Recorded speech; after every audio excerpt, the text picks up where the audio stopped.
Hi, this is Randy of Randy's Roost and the ByAnnie Bag Makers group on Facebook. In this video, I'm going to show you how to prepare a stabilizer sleeve. So you're going to start off with your piece of coordinating fabric, and you're going to turn it to the wrong side. And then you're going to take one of the short ends and turn it under by 1/4 inch and press it. And then turn it under by 1/4 inch again and press it. And then top stitch that in place. Once you have that short end finished off, you're going to turn it back to the right side, and you're going to fold it in half the long way with the right sides together. So just like this. And then you need to sew along that long edge with a 1/2 inch seam. Okay, now we're going to press that seam open, and when we press the seam open, we want to center the seam on this long tube.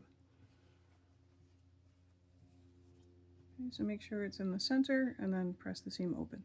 Okay, once that's pressed open, one little extra step I like to do is I like to sew this little flap down here at the edge. So I'm really careful that I'm only going through this top layer. I'm not sewing through this, but I'm just going to go along that previous line of stitching, and I'm going to backstitch and sew across here and then backstitch again just to hold that flap down. Okay, once that's done, we're going to sew along the other raw edge with a 1/4 inch seam, and you're going to backstitch really well at each end.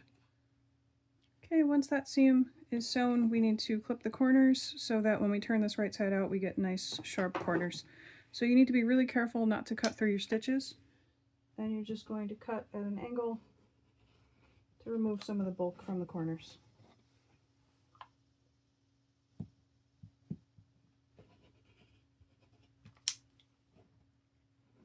Okay, so now we're going to turn this right side out, and we're going to poke those two corners out. I like to use the eraser end of a pencil just to make sure that those corners finish off nice and crisp. Once you have the corners pushed out nicely, you're going to give the whole thing a really good press, and then you can add your base stabilizer. Okay, so it'll just slide right in there. And you can either just fold the loose end under before you put this into your bag, or you can turn the end of this to the inside of the tube like this. Either way works. And this is my favorite way to add a base stabilizer because it's really easy to take this out to wash your bag. Okay, so I hope this was helpful. Let me know if there's any more tutorials you'd like me to do.